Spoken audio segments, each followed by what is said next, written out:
ఉన్నత చదువులు ఆ తర్వాత ఉన్నత ఉద్యోగాలు పట్టణాలు నగరాలకే పరిమితమయ్యే యువత ఇలాంటి పరిస్థితులున్న ఈ రోజుల్లో ఒక యువకుడు చదువు కంటే వ్యవసాయానికి ప్రాధాన్యతనిచ్చాడు.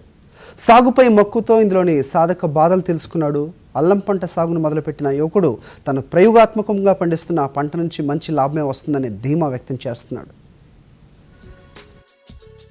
షెడ్ నెట్ల ద్వారా వాతావరణాన్ని కంట్రోల్ చేస్తూ పాలిథిన్ కవర్లలో ట్రేలలో మినరల్స్ నీటిని ఉపయోగించి ఇంకా ఇతర పదార్థాల సాయంతో నేల అవసరం లేకుండానే పంటలు పండించడాన్ని హైడ్రోఫోనిక్స్ అంటారు. ఈ పద్ధతి ఇప్పుడిప్పుడే చాలా చోట్ల అమలులోకి వస్తోంది. తక్కువ స్థలంలో వ్యవసాయం చేయాలనుకునేవారు, మినిమం ఖర్చుతో పశుగ్రాస పంటల్ని పండించాలనుకునేవారు ఈ పద్ధతిని అనుసరిస్తున్నారు.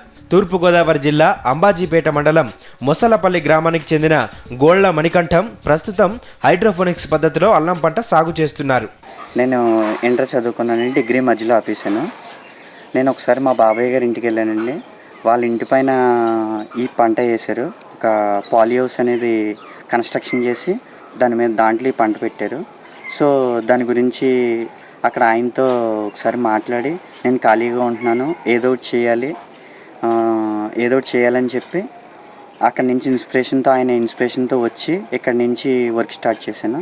ఆయన ఇక్కడికి వచ్చి నాకు ఇన్స్పిరేషన్ ఇచ్చి అంతా పెట్టించి టెక్నాలజీ అంతా పెట్టించి హైడ్రోఫోనిక్స్ పద్ధతి ద్వారా ఈ అల్లం తోటను పండిస్తున్నానండి. ఈ అల్లం తోట వచ్చి కేరళ నుంచి మెరైన్ అనే విత్తనం మా బాబాయ్ గారు నేను వెళ్ళి తీసుకొచ్చామండి. పాలిథిన్ సంచుల్లో అల్లం సాగు చేపట్టి 3 నెలలైంది. మరో 3-4 నెలల్లో పంట చేతికొస్తుందని మణికంఠ చెబుతున్నారు. కేరళ నుంచి మారన్ అనే అల్లం విత్తనాన్ని ఈయన తెప్పించుకున్నారు. 30 సెంట్ల భూమిలో షేడ్ నెట్ వేయడానికి ఇంకా ఇతర ఖర్చులు కలిపి 3 లక్షల రూపాయల దాకా ఖర్చయింది. దీనికి వచ్చి ఒక 3 లక్షలు ఖర్చు అయిందండి. ఈ షేడ్ నెట్ మొత్తం, ఈ కవర్సు, ప్రొడక్ట్, కొబ్బరి పొట్టు ఇవన్నీ కలిపి 3 లక్షలు ఖర్చు అయిందండి. కొబ్బరి పొట్టు, బూడిద, షుగర్ మడ్ నుంచి ఒక బూడిద, ఇవన్నీ పెంట ఇవన్నీ మిక్స్ చేసి ఒక 10 కేజీలు చేసి దీంట్లో విత్తనం పెట్టి ఇలా హైడ్రోఫోనిక్స్ ద్వారా పండిస్తున్నామండి. ఇది మొత్తం 7 మంత్స్ అండి పంట. ఇప్పుడు దాకా 4 మంత్స్ అయిందండి. ఇంకో 3 మంత్స్లో పంట వస్తుంది. ఎక్కడ ఎక్స్పోర్ట్ చేస్తారు? ఇది ఎక్స్పోర్ట్ అనేది మేము ఇంకా మాట్లాడలేదు. బెస్ట్ ప్రైజ్, రిలయన్స్ మార్ట్, ఇవన్నీ స్పెన్సర్స్ ఇవన్నీ దాంట్లో సప్లై చేద్దామని చూస్తున్నాం. నెక్స్ట్ ఏదో ఒకటి కొత్తదనం తీసుకురావాలి, భూమిలోంచి కాకుండా కొత్త టెక్నాలజీతో రావాలి అన్న దాంతో నేను వచ్చాను. డ్రిప్ ఇరిగేషన్ ద్వారా పొదుపుగా నీటిని అందిస్తూ నిరంతరం వాతావరణాన్ని కంట్రోల్ చేసుకుంటూ నేల అవసరం లేకుండానే కేవలం రకరకాల మినరల్స్ సాయంతో అల్లం పంట పెరుగుతోంది. 30 సెంట్ల విస్తీర్ణంలో పెరుగుతున్న ఈ పంట ద్వారా తక్కువలో తక్కువ ఓ 2 లక్షల రూపాయల వరకు ఆదాయం రావచ్చనే ఆశాభావాన్ని వ్యక్తం చేస్తున్నారు. పి చంద్రశేఖర్, సాక్షి న్యూస్, పి గన్నవరం, తూర్పుగోదావరి జిల్లా. ఇక పట్టిసీమలో అవినీతి డొల్లతనం మరోసారి బయటపడింది. హడావిడిగా నిర్మించిన పనుల్లో నాణ్యత లేకపోవడంతో పోలవరం కుడి కాలువకు భారీ గండిపడింది. పెదవేగి మండలం జానంపేట వద్ద అక్విడక్ట్ కుంగిపోవడంతో భారీగా నీరు కొల్లేరులోకి పోతోంది.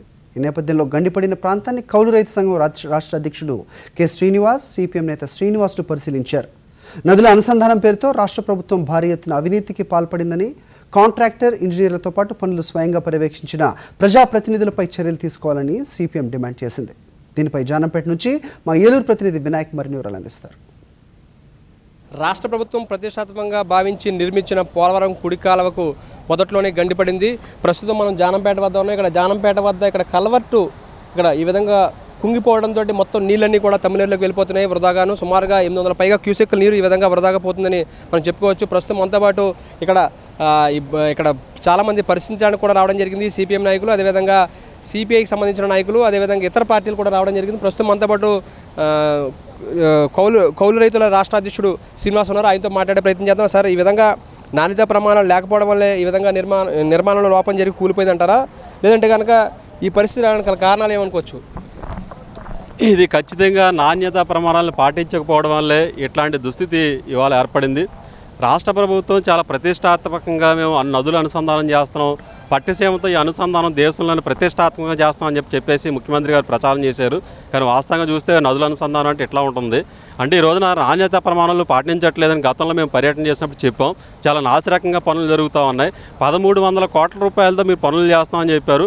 కానీ వాళ్ళ కాంట్రాక్టర్లు ప్రజాప్రతినిధులు వాళ్ళ జేబులు నింపుకోవడానికి పనులు చేపట్టారని చెప్పి గతంలో కూడా చెప్పడం జరిగింది. ఎందుకంటే పనులు పూర్తి కాకుండానే హడావుడిగా నీళ్లు వదిలేసి మేము నదుల అనుసంధానం చేసిన పెద్ద ఎత్తున పండగ చేసుకున్నారు. అంటే నదుల అనుసంధానం ద్వారా మేము కృష్ణాయకట్టుకు నీళ్లు ఇస్తామని చెప్పేసి పెద్ద ఎత్తున ప్రచారం చేశారు. కృష్ణాయకట్టులో నీళ్లు లేకుండా పంటలు ఎండిపోతా ఉన్నాయి. మరి ఈ నీళ్లు కృష్ణాయకట్టుకు వెళ్ళే పరిస్థితి కనబడట్లేదు. కానీ పనులు ఇట్లాంటి జానంపేట దగ్గర జరిగిన ఇట్లాంటి నాసిరకం పనులు అనేక చోట్ల అండర్ టన్నుల పనులు జరిగినాయి.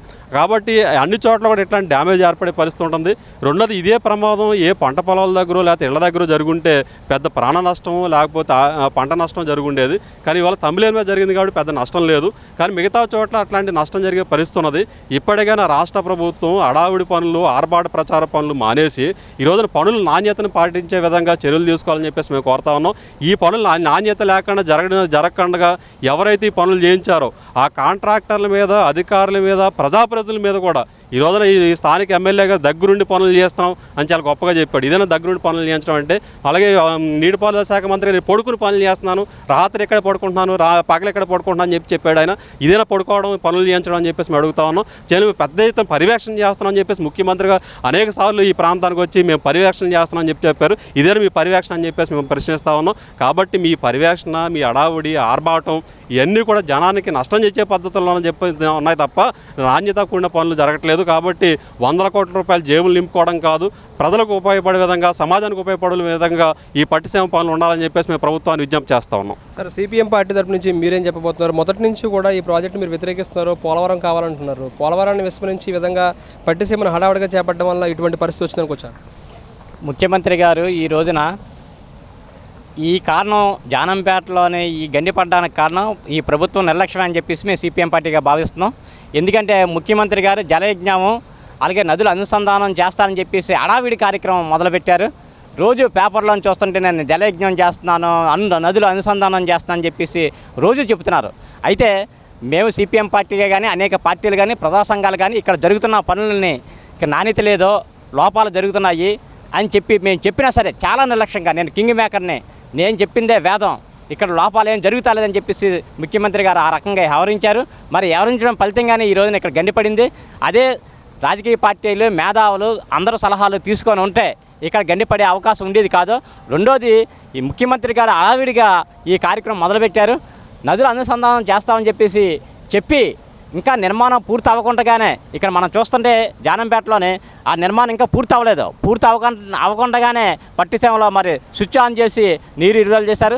నీరు విడుదల చేసి ఇక్కడ నిర్మాణం జరుగుతుంది. పక్కనేమో నీరు వచ్చింది.